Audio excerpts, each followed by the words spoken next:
اعوذ بالله من الشیطان الرجیم بسم الله الرحمن الرحیم. پښتنو خويندو، ازبک، تاجک،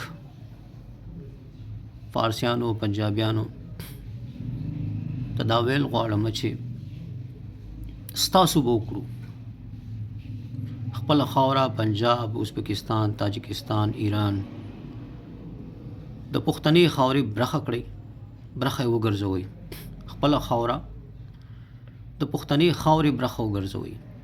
بیا راځئ چې سره شریک ژوند وکړو، شریک ملک وکړو. او کنه تاسو وایئ چې ازبکستان د ازبکو دی، تاجکستان د تاجکو دی، پنجاب د پنجابیانو دی، ایران د فارسیانو دی، خو پښتنه خاوره د ټولو په شریکه ده، نو دا زیاتې دی، دا تعصب دی. یاد ساتئ پښتنه خاوره د پښتون قوم برخه ده. په پښتنه خاوره، وسایلو، سرکاري چوکو، نوکرو اولنې حق د پښتو او پښتون دی. الله مو خال لره. والسلام.